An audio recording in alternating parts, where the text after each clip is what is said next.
Hi friends, आज हम लोग बात करेंगे लीकेजेस जो हमारे एयर कंडीशनर्स में होती हैं, गैस लीकेजेस। क्या एरर कोड्स आते हैं और कौन सी और दूसरी ऐसी वजह हैं जिसमें हम समझ लेते हैं कि कहीं गैस लीक है। तो बहुत डिटेल से हम लोग इसको डिस्कस करेंगे। इंडेक्स है आपके सामने, इसी हिसाब से हम लोग बातचीत करेंगे। डिफरेंट डिफरेंट मॉडल्स में एरर कोड अलग अलग आ सकते हैं। कुछ ओल्ड मॉडल्स हैं उसमें एरर कोड्स नहीं आएंगे। तो यहाँ पे जहाँ गैस लीकेज होगा तो एरर कोड भी आपको विजिबल मिलेंगे, जिन मॉडल्स में एरर कोड से डिटेक्ट हो जाता है। और बहुत से ऐसे इफ़ेक्ट्स होते हैं जिसको हम गलती से गैस लीकेज समझ लेते हैं। तो डिटेल में दोस्तों डिस्कस करने वाले हैं हम लोग। अब वो प्रश्न, वो सवाल जो हमको कस्टमर से पूछना चाहिए, हर चीज़ पढ़ के आपको नहीं बताएंगे, क्योंकि यहाँ पे सामने लिखा है। तो अगर आपको कोई चीज़ क्लैरिटी नहीं होती है तो रोक के आप उसको पढ़ सकते हैं। तो कुछ बेसिक बेसिक चीज़ें हम कस्टमर से पूछेंगे कि आपके पैनल के ऊपर क्या एरर आ रहा है, क्या इससे पहले कभी सर्विस हुई थी, तो क्या अंडरस्टैंड कर सकें कि ऐसा तो नहीं कि सर्विसिंग के टाइम पे कोई प्रॉब्लम हो गई है। या एरर से भी हम, जैसे हमने पहले देखा, पहचान सकते हैं कि इसमें हमारा रेफ्रिजरेंट लीक कर गया है। बहुत सी ऐसी चीज़ें जिसमें हमने कुछ रिपेयरिंग की है, उसकी वजह से प्रॉब्लम आ सकती है। तो छोटी छोटी बातों को अगर हम पता कर लेंगे तो हमको वहाँ पे पहुँचकर डिफेक्ट को रिपेयर करने में आसानी होगी। ये वो सारी चीज़ें हैं जिसकी वजह से कूलिंग इफेक्ट कम होता है और कहीं ना कहीं रिलेटेड टू गैस लीक में हम डिटेक्ट कर लेते हैं। तो बहुत बार गैस लीक हो सकती है, बहुत बार गैस लीक नहीं भी हो सकती, बट कूलिंग इफेक्ट हमारा अगर कमज़ोर पड़ रहा है, प्रॉपर कूलिंग कस्टमर को नहीं मिल रही है, तो ये चीज़ें सारी हो सकती हैं। तो अब हमारे पास फिर वही सारे स्टैंडर्ड्स हैं। इलेक्ट्रिकली हम लोग देखेंगे, इलेक्ट्रॉनिक क्या हो सकता है, मैकेनिकल क्या हो सकता है, यूसेज से रिलेटेड, या जो एनवायरमेंटल कंडीशंस होती हैं, सर्विस हुई है कि सर्विस नहीं हुई है। तो ये सारी चीज़ें हम लोग आगे चलकर डिस्कस करेंगे। अब हम आपके साथ में सिस्टम डिस्कस कर रहे हैं कि किस सिस्टम से हम स्टार्ट करते हैं। तो कोई भी डिफेक्ट जो हमारे सामने आ रहा है, अगर हमारे पास बेसिक उसकी नॉलेज है कि किस सिस्टम से हम आगे बढ़ें, तो ज़्यादा आसानी से हम उसको चेक कर सकते हैं। कमरे का तापमान देखेंगे, सेंसर को चेक करेंगे। नॉर्मली सेंसर की टेस्टिंग बहुत इजी है। सेंसर हमारे रूम में दो होते हैं, एक कॉइल पर अटैच होता है और एक रूम के अंदर होता है, जो एयर को सेंस करता है और उसी को सेंस करके हमारी कूलिंग को डिसाइड करता है। तो सेंसर की पोजीशन, बहुत सी चीज़ें हो सकती हैं। सेंसर में डिफेक्ट हो सकता है, जहाँ पे सेंसर लगा है वहाँ पे फंगस आ सकता है, प्रॉपर कनेक्टिविटी की प्रॉब्लम हो सकती है। इसी तरह से कॉइल को भी हम लोग देखेंगे, कॉइल गंदा हो सकता है, ब्लॉकेज हो सकता है, फिल्टर गंदा हो सकता है। इंटरनल जो हमारे पीसीबी के कनेक्शंस हैं, आईडीयू के, ओडीयू के लूज हो सकते हैं। तो ये वो सारी चीज़ें हैं। पाइप की पिंचिंग हो सकती है, इंडोर का फैन डिफेक्टिव हो सकता है, कंप्रेसर के अपने डिफेक्ट हो सकते हैं, जिसकी वजह से कूलिंग इफेक्ट रिड्यूस हो जाता है। और बहुत बार हम क्या डिटेक्ट कर लेते हैं कि शायद लेस गैस हो गई है या गैस लीक कर गई है। तो हमें आइडिया होना चाहिए कि कौन से डिफेक्ट के लिए हमको किन पॉइंट्स को चेक करना है। ये तो बहुत कॉमन सी चीज़ है। इलेक्ट्रिकल कनेक्टिविटी हमेशा हमको क्लियर होना चाहिए। राइट में फेस, लेफ्ट में न्यूट्रल, ऊपर अर्थ, अर्थ और न्यूट्रल में कोई सप्लाई नहीं। जो सप्लाई लाइन और न्यूट्रल में है, वही सप्लाई लाइन और अर्थ में भी होना चाहिए। अब इसके लिए हमारे पास प्रॉपर टेस्टिंग इक्विपमेंट होना चाहिए। एक अच्छा सा मल्टीमीटर जिसमें सारी फैसिलिटीज़ हो, अच्छी क्वालिटी का जो सामान आप रखते हैं, तो हमेशा आपको रिजल्ट्स सही मिलते हैं। तो इलेक्ट्रिकल हम लोग बहुत डिटेल में डिस्कस नहीं करेंगे, क्योंकि बहुत बार हम लोग ये डिस्कस कर चुके हैं। फिर आपके सामने लिखा है कि अर्थ और न्यूट्रल इंपॉर्टेंट है, कोई सप्लाई इसमें नहीं मिलना चाहिए। जो सप्लाई फेस न्यूट्रल में, सेम सप्लाई आपको फेस और अर्थ में। तो बहुत बार अभी जो हमारे इन्वर्टर एयर कंडीशनर चल रहे हैं, अर्थ और न्यूट्रल में अगर 60 वोल्ट, 50 वोल्ट, 30 वोल्ट सप्लाई दिख रही है, दोस्तों ये हमारी आउटडोर की, इंडोर की पीसीबी के कम्युनिकेशन एरर को भी डिफेक्टिव कर सकती है और बहुत सी खराबियां पैदा कर सकती है। तो अर्थिंग बहुत ज़रूरी है और अर्थ और न्यूट्रल में कोई सप्लाई नहीं होना चाहिए। अब हम सबसे पहले सेंसर को देखेंगे, जो हमारे रूम का सेंसर होता है। दो सेंसर्स होते हैं, एक हमारे ट्यूब की सेंसिंग करता है कि उसमें आइस का फॉर्मेशन तो नहीं हो रहा है, दूसरा जो है वो रूम के एयर को सेंस करता है। तो ये दोनों सेंसर किलो ओम में अपना रेजिस्टेंस दिखाते हैं। इसका पूरा एक चार्ट आता है, और जब ये सेंसर ख़राब होते हैं तो E1, E2 करके अलग अलग मॉडल्स में अलग अलग एरर कोड्स आपको नज़र आते हैं। तो सेंसर का डिफेक्ट हो सकता है अगर कूलिंग इफेक्ट कम हो रहा है। इजीली हम लोग चेक कर सकते हैं सेंसर को गर्म और सेंसर को ठंडा करके। जब हम, क्योंकि एनटीसी सेंसर है, negative temperature coefficient of resistance, ये सेंसर जब ठंडे किए जाते हैं तो इनका रेजिस्टेंस बढ़ता है, जब गर्म किए जाते हैं तो इनका रेजिस्टेंस रिड्यूस होता है। तो हल्का सा गर्म करके हल्का सा ठंडा करके हम इसका रेजिस्टेंस चेक कर सकते हैं। किलो ओम में हमेशा रेजिस्टेंस मिलेगा। जहाँ पे सेंसर लगा होता है वहाँ पे 5 वोल्ट डीसी सप्लाई आपको नॉर्मली मिलेगी। तो जैसे हम लोग कह रहे थे, दो तरह के सेंसर बेसिकली रूम में होते हैं, एक कॉइल पर अटैच्ड होता है और एक हमारा एयर पे होता है। ऑलमोस्ट एक तरह के दोनों सेंसर्स होते हैं। कुछ सेंसर बाहर भी यूज़ होते हैं जो 10, 15 या 50 किलो ओम के हो सकते हैं। इंडोर के सेंसर नॉर्मली जो है वो 10 किलो ओम के अंदर ही होते हैं। तो सेंसर की टेस्टिंग का प्रॉपर तरीका आपको आना ही चाहिए। हमारा जो इक्विपमेंट है, हम जो मल्टीमीटर यूज़ कर रहे हैं, उसमें हमारा वोल्टेज, रेजिस्टेंस, एम्पियर देखने की फैसिलिटी होती है। इसकी मदद से हम अपने सेंसर का रेजिस्टेंस चेक कर सकते हैं। देखिए यहाँ पे ER लिख के आ रहा है, E1 लिख के आ सकता है, E2 लिख के आ सकता है, E3 लिख के आ सकता है। तो मॉडल टू मॉडल ये डिफ़र करते हैं। तो कभी भी अगर आप प्रॉपर टेस्टिंग कर रहे हैं तो आपको ये इन्फॉर्मेशन भी होना चाहिए कि क्या हमारे रेजिस्टेंस पे वोल्टेज आ रहा है, कितना हमारे सेंसर पे वोल्टेज आ रहा है और कितना हमारा रेजिस्टेंस होना चाहिए। तो यहाँ पे देखिए 6 किलो ओम दिखा रहा है। ठंडा करेंगे तो बढ़ेगा, गर्म करेंगे तो घटेगा। तो दोनों चीज़ें यहाँ पे हम करके देख सकते हैं, बहुत इजी है।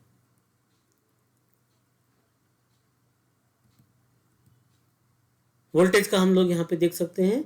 नॉर्मली जितने भी सेंसर्स हैं इन पर आपको 5 वोल्ट डीसी मिलेगा पीसीबी के ऊपर।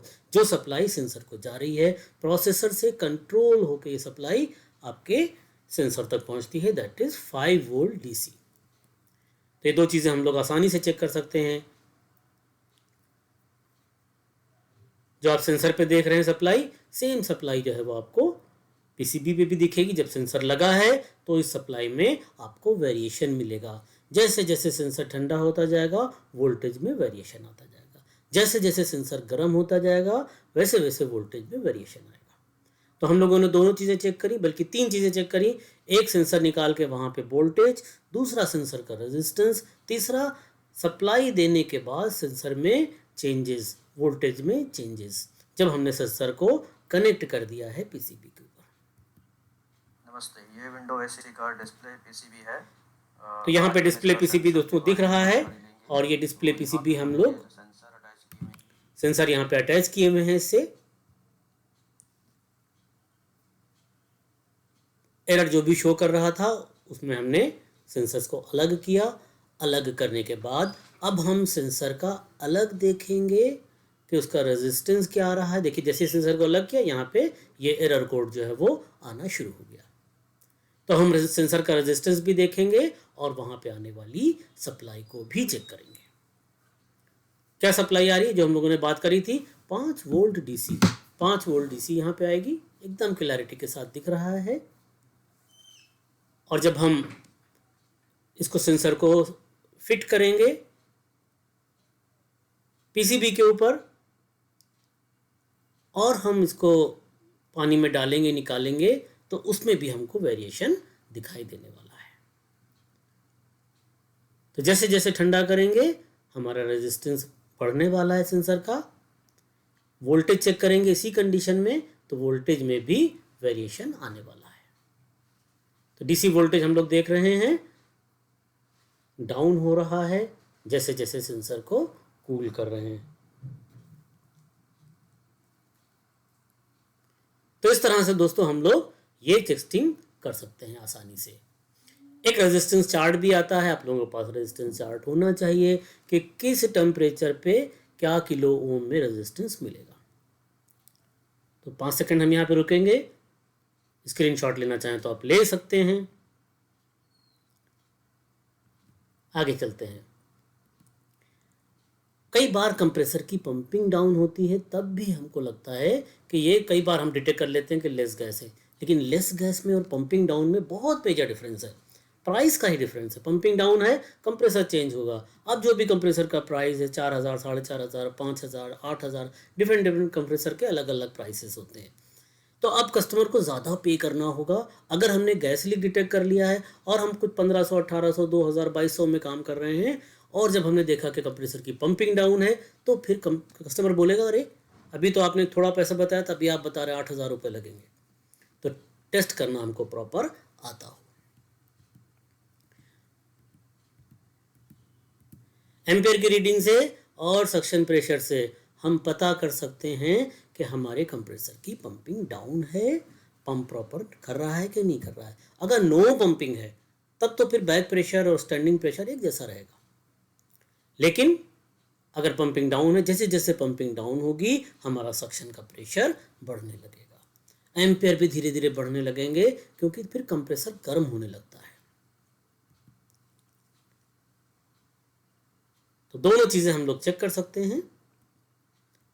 अगर नो पंपिंग है तो एम्पेयर की रीडिंग बहुत कम आएगी, और जो स्टैंडिंग प्रेशर है और जो रनिंग प्रेशर है दोनों एक जैसे हो जाएंगे। मान लीजिए आपका स्टैंडिंग प्रेशर R22 है, कुछ 175, 180 के आसपास दिखा रहा है, तो रनिंग प्रेशर भी उतना ही रहने वाला है, क्योंकि कोई चेंज नहीं आएगा। 32 है या 410A है तो उसके जो प्रेशर्स होते हैं यहाँ पे दिख ही रहे हैं सामने, इन प्रेशर में कोई चेंज नहीं आएगा अगर पंपिंग बिल्कुल ज़ीरो हो गई है। डाउन है तो बैक प्रेशर बढ़े रहेंगे, ज़ीरो पंपिंग है तो आपका बैक प्रेशर स्टैंडिंग प्रेशर के इक्विवेलेंट हो जाएगा। तो ये भी आप एक स्क्रीनशॉट ले सकते हैं। इसी तरह से जब कभी भी इंडोर फैन की स्पीड स्लो होती है या इंडोर फैन हमारा ब्लोअर गंदा होता है, तो भी हमको लगता है कूलिंग कम हो रही है। कई लोग जो हैं इसमें भी सोचते हैं कि गैस लीक कर गई है। क्या कर सकते हैं, एक टैकोमीटर हमारे पास होता है। हमने क्या किया है, अभी देखिए यहाँ पर एक स्टिकर लगा दिया है, एक टेप लगा दिया है, और हम टैकोमीटर की मदद से, रिफ्लेक्टिव टेप होता है ये, इसके साथ टैकोमीटर के साथ मिलता है ये, इससे हम इसकी स्पीड का पता कर सकते हैं। अब इसकी स्पीड मान ली 1300 RPM है, ±10% होता है। तो जब आप इसको रन करेंगे तो आप टैकोमीटर से पता कर सकते हैं कि हमारे फ़ैन की स्पीड रिड्यूस तो नहीं हो गई। और ये भी याद रखिए कि जब कभी भी हमारा इंडोर का ब्लोअर मोटर में डिफेक्ट आता है तो एरर भी उस पर शो होता है। कहीं H6 लिख के आता है, कहीं E6 लिख के आता है, और भी डिफरेंट मॉडल के हिसाब से एरर हो सकते हैं। तो इस तरह से हम लोग फैन की स्पीड चेक कर सकते हैं। अब ब्लोअर अगर हमारा प्रॉपर मूव नहीं कर रहा है, शेफ्ट हमारी जैम हो गई है, ये हमारा रोटर है जो हमारे नॉर्मली ब्लोअर के अंदर होता है, ब्लोअर मोटर के अंदर होता है। लेफ्ट साइड में ये सील लगी रहती है, इसके अंदर भी एक बुश होता है, ये सूख गया है, इसकी शेफ्ट में प्रॉब्लम आ गई है, स्लिप कर रहा है, जैम हो रहा है। इन सारी कंडीशंस में कूलिंग इफेक्ट रिड्यूस हो जाने वाला है। कूलिंग इफेक्ट रिड्यूस होगा तो क्या होने वाला है, कई बार हमारे इंजीनियर फील कर लेते हैं कि शायद रेफ्रिजरेंट कम हो गया है, और जाके रेफ्रिजरेंट चार्ज करने लगते हैं। तो दोस्तों ऐसे अंदाजे से हमेशा आपको प्रॉब्लम होने वाली है, और वो प्रॉब्लम जो कस्टमर के एंड पर है वो सॉल्व भी नहीं होगी। ये सारी चीज़ें हम लोग चेक कर सकते हैं। अब ड्राई सर्विस, वेट सर्विस, ये दोनों सर्विसेज होती हैं। साल में 1-2 बार ड्राई सर्विस, साल में कम से कम 1 बार वेट सर्विस प्रेशर के साथ हम क्लीन करते हैं। वो झूठ मूठ वाला नहीं कि हमने ब्रश लिया और पानी की डोंगे से हमने उसको साफ़ कर दिया। कभी भी कॉइल प्रॉपर क्लीन नहीं होगा। हमेशा इसको जैकेट पहना के प्रॉपर प्रेशर पंप से हम कॉइल को, ब्लोअर को अच्छे से क्लीन करते हैं, तब गर्मियों में बढ़िया कूलिंग देता है। तो जब कभी हमारा फिल्टर चोक है, जब कभी हमारा ब्लोअर चोक है, कॉइल चोक है, इन सारी कंडीशंस में कूलिंग इफेक्ट रिड्यूस हो जाएगा। और इसको टेस्ट करने का बहुत सिंपल तरीका है, रूम टेम्परेचर और ग्रिल टेम्परेचर मीडियम हम कर देंगे स्पीड को, 10 डिग्री से 12 डिग्री का चेंज 5 से 10 मिनट में आना ही चाहिए। मान लिए जो ग्रिल में यहाँ पे इनपुट टेम्परेचर है वो 30 डिग्री आ रहा है, तो यहाँ पे 5 से 10 मिनट में मीडियम स्पीड पर सेंटर ऑफ द ग्रिल में कितना टेम्परेचर आना चाहिए, 10 डिग्री कम होके, कम से कम मतलब 20 डिग्री के आसपास आना ही चाहिए। धीरे धीरे फिर जैसे रूम टेम्परेचर कम होगा ये आपका ग्रिल टेम्परेचर भी कम हो जाएगा और ये 8, 9, 10, 12 डिग्री के आसपास आ जाने वाला है। तो इसका भी ध्यान, ये देखिए यहाँ पे हमारा जो ब्लोअर है वो पूरी तरह से मिट्टी से, धूल से चोक हो चुका है। वो जगह जहाँ पे नाला है, वो जगह जहाँ पे कोई इंडस्ट्री लगी हुई है, उससे जो फ्यूम्स निकलती हैं, उससे जो गंदगी निकलती हैं, वो कई बार हमारे ब्लोअर में ब्लॉकेट कर देती हैं और ये ब्लॉकेट हमारे एयर के फ्लो को प्रॉपर मेंटेन नहीं कर पाता। तो क्या होता है, आपको एयर डिफ्लेक्टिंग दिखेगी, एक तरफ से तेज़ आ रही है, एक तरफ से धीमी आ रही है। तो जब कभी भी आप एयर कंडीशनर के सामने खड़े हो, मैक्सिमम पे आप एयर को करें तो आपको वो एयर मूव होती हुई दिखेगी, कभी लेफ्ट में जा रही है, कभी राइट में जा रही है। 100% ब्लोअर चोक है या कॉइल चोक है या फिर आपका जो फिल्टर है वो चोक हो गया है। तो इसका भी ध्यान दें। ये सारी चीज़ें कूलिंग को कम करेंगी, लेकिन ज़रूरी नहीं है कि ये रेफ्रिजरेंट लीक हुआ है इसमें से। तो हमारे दोस्तों को चेक करना चाहिए। बहुत क्लियरिटी के साथ दिया है कि हमको प्रेशर पंप की मदद से ही, अच्छा प्रेशर पंप, अच्छा सा जैकेट जो लीक ना कर रहा हो कि कस्टमर की वॉल्स ख़राब हो जाए, फिर आप प्रेशर के साथ में कॉइल को क्लीन कीजिएगा तो फिर कहना ही क्या है, बढ़िया कूलिंग होगी।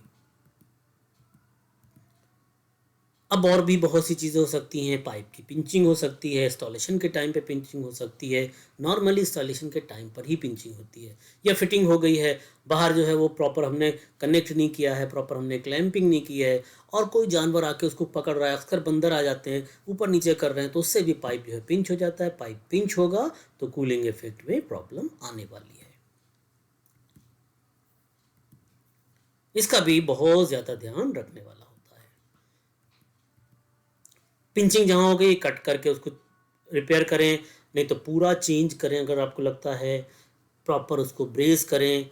कहीं से भी दबा हुआ पाइप हमेशा आपके कूलिंग इफेक्ट को रिड्यूस करेगा, चाहे वो डिस्चार्ज इन पर दबा हो, चाहे वो सक्शन इन पर दबा हो। मतलब जो आपका लिक्विड लाइन है, जो आपकी गैस लाइन है, पतला वाला पाइप, मोटा वाला पाइप, इन दोनों में अगर कहीं भी पिंचिंग है तो प्रॉब्लम हो सकती है। कट कीजिए, नया पाइप डालिए, उसमें छोटा टुकड़ा नया डाल सकते हैं, ब्रेस करिए, तब वो आगे बढ़िया काम करेगा।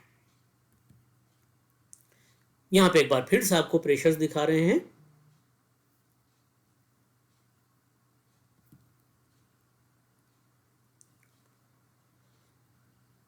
बहुत से यूनिट में भी गैस लीक कंडीशन में आपको एरर कोड्स आ जाते हैं, तो वैसे ही आपको पता लग जाए कि लीकेज जो है वो कहीं से हो गया है। फिर उसको डिटेक्ट कीजिए, डिटेक्ट करने के बाद उसको रिपेयर कीजिए, रिपेयर करके उसमें दोबारा से गैस चार्ज कीजिए। जब कभी भी गैस लीक कर जाएगी, पूरी तरीके से गैस लीक कर जाएगी, तो आपको स्टैंडिंग प्रेशर एकदम ज़ीरो मिलने वाला है या थोड़ा बहुत दिखे।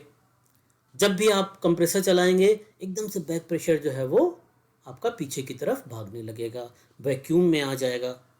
कई बार आपका जो गेज है वो वैक्यूम की तरफ बढ़ जाएगा। तो प्रॉपर वैक्यूम करके पहले लीकेज चेक कीजिए, लीकेज चेक करने के बाद वैक्यूम कीजिए, वैक्यूम करके अब भूल जाइए दोस्तों इस बात को कि हमें बैक प्रेशर देख के या अंदाजे से गैस चार्ज करना है, एकदम नहीं। तौल के चार्ज कीजिएगा, हमेशा मशीन जो है वो बढ़िया परफॉर्मेंस देगी।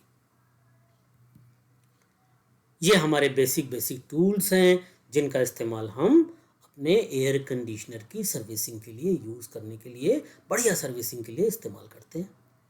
अच्छा डिजिटल मीटर हो, बढ़िया मल्टीमीटर हो हमारे पास, अच्छा सा हमारे पास एक मैनीफोल्ड गेज हो जिसमें हम दोनों टेम्परेचर्स देख सकते हैं, जो रेफ्रिजरेंट जा रहा है, जो वैक्यूम हुआ है, जो हमारे डिफरेंट प्रेशर्स हैं।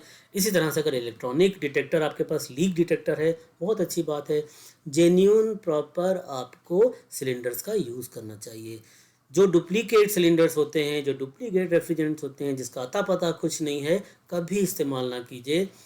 कोई भी सिलेंडर मार्केट से ख़रीद के उसमें गैस मत भराइए, ब्लास्ट हो सकता है, आपको नुकसानात हो सकते हैं। बढ़िया वैक्यूम पंप इस्तेमाल कीजिए, माइक्रोन गेज आता है, ये इस्तेमाल कर सकते हैं। हमेशा चार्जिंग लाइन का ध्यान रखिए, उसको आप जब बेंड करेंगे अगर उसमें क्रैक डेवलप हो रहे हैं, ये आपको चार्जिंग लाइन इस्तेमाल नहीं करना है। इसी तरह से अच्छा वेइंग स्केल हो। नाइट्रोजन जब भी इस्तेमाल कीजिए, बिना डबल जो गेजेस लगे होते हैं, डबल स्टैंड जो क्या कहेंगे, 2 स्टेज के रेगुलेटर होते हैं, वही इस्तेमाल कीजिए। 2 स्टेज का रेगुलेटर आपको बचा के रखता है, आपकी ज़िंदगी बचा के रखता है। नाइट्रोजन का प्रेशर बहुत ज़्यादा होता है, 3000 3,500 पाउंड प्रेशर हो सकता है नाइट्रोजन का, तो दोस्तों बढ़िया से अगर आप अपने इक्विपमेंट रखेंगे, हमेशा आपकी जीत है।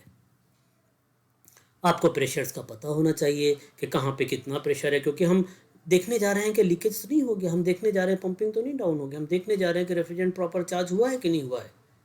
तो थोड़ा सा प्रेशर का आइडिया होना चाहिए, लेकिन हम प्रेशर पर बेस करके गैस चार्जिंग नहीं करेंगे, वो तो हम तोल के ही करेंगे। तो डिफरेंट डिफरेंट प्लेसेस हैं जहाँ से लीकेजेस पॉसिबल होते हैं, लीकेज हो सकते हैं। कई बार कॉइल इंटरनल जो है वो एयर की वजह से जो डिफरेंट डिफरेंट केमिकल्स आते हैं उससे कॉइल गल सकता है, आउटडोर का कॉइल भी गल सकता है। जिन एरियाज़ में इंडस्ट्रीज़ होती हैं वहाँ ये प्रॉब्लम बहुत ज़्यादा होती है कि हमारे कॉइल्स जो हैं वो बहुत जल्दी गल जाते हैं। तो सारा देखिए, अगर आपको लग रहा है कि कॉइल ये गल गया है, एक जगह ब्रेज कीजिएगा दूसरी जगह से लीक कर जाएगा। तो देखिए कि वो ब्रेजेबल है भी कि नहीं, हम ब्रेजिंग कर सकते हैं कि नहीं कर सकते हैं, अदरवाइज चेंज करिए। तो यहाँ पे आपको एक बहुत सिंपल सा स्टैंडर्ड दिखाया गया है रेफ्रिजरेंट का। चार्जिंग के टाइम पे हम पहले लीकेज को चेक करते हैं नाइट्रोजन डाल के। दोस्तों 100 पाउंड में सारे लीकेजेस मिल जाते हैं, अननेसेसरी 200 300 400 पाउंड की ज़रूरत नहीं पड़ती है। डालना चाहें तो डाल सकते हैं, लेकिन बेटर है कि 100-150 पाउंड में मैक्सिमम लीकेजेस हमको मिल जाते हैं। हमारे पास लीक डिटेक्टर्स होते हैं जो नॉर्मली हमारे जो रेफ्रिजरेंट्स हैं उनको ही लीक डिटेक्ट करते हैं। तो अच्छा सा लीक डिटेक्टर आपको हमेशा अच्छी इन्फॉर्मेशन, सही इन्फॉर्मेशन देगा। सोप बबल भी बहुत से लोग यूज़ करते हैं, कोई बुरी बात नहीं, आराम से इससे भी लीकेज मिल जाता है।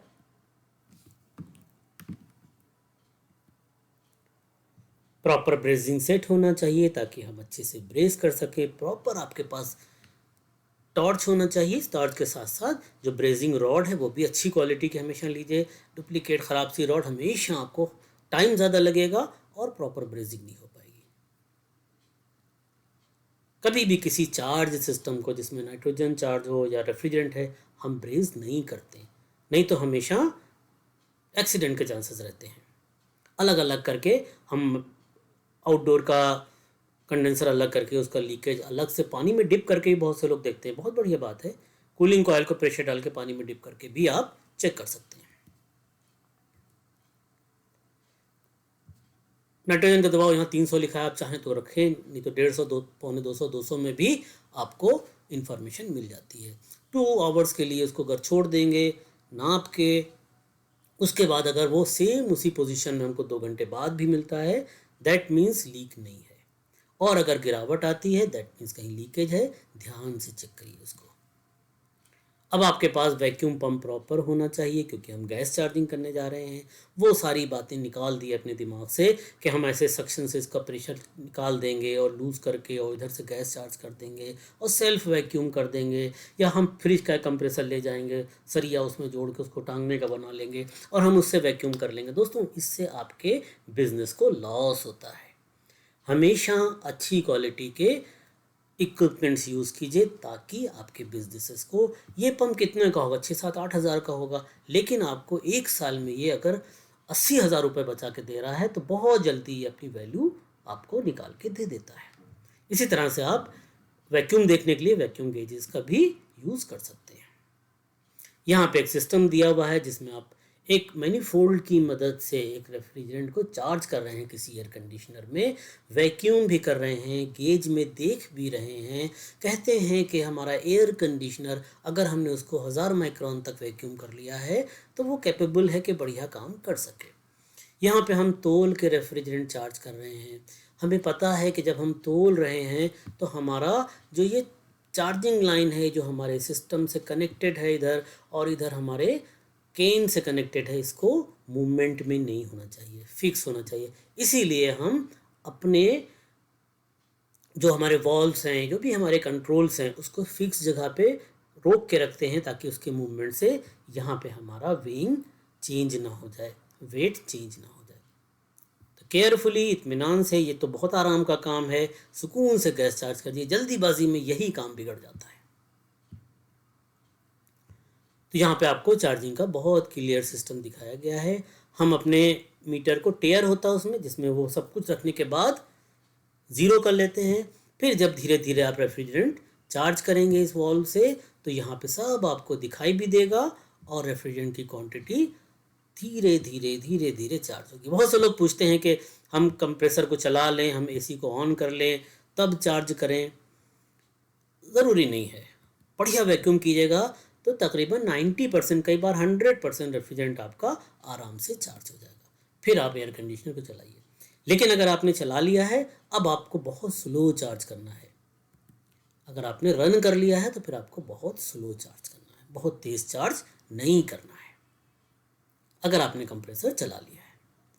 तो इस तरह से दोस्तों हम लोग बिल्कुल एक्यूरेटली गैस चार्ज कर सकते हैं, बहुत क्लैरिटी के साथ में। थोड़ा मैं स्लो हो जाता हूँ यहाँ पे, ताकि जो लोग पढ़ के करना चाहें तो पढ़ भी सकते हैं। एक्यूरेट अमाउंट, एक्यूरेट चार्जिंग, बढ़िया वैक्यूम, 100% सेटिस्फैक्शन और फर्स्ट क्लास कूलिंग। एंड में आप चाहें तो बैक प्रेशर देख सकते हैं, इतना इंपॉर्टेंट नहीं है दोस्तों। जब आपने तोल के चार्ज किया है तो सब कुछ सही रहने वाला है। एंड में बिल्कुल आखिर में जब आप सब क्लियरिटी कर रहे हैं, सब चीज़ें क्लोज कर रहे हैं, तो टेम्परेचर ज़रूर देखिए, एम्पेयर ज़रूर देखिए, नॉइज़ ज़रूर देखिए, फिटिंग्स को ज़रूर देखिए, लूज कनेक्शंस को ज़रूर देखिए। और फिर वही बात कि इन और आउट के टेम्परेचर में 10-12 डिग्री का चेंज आना चाहिए 5 से 10 मिनट के अंदर। एवरेज आप 20 से 30 मिनट यूनिट को चेक करिए रेफ्रिजरेंट चार्ज करने के बाद।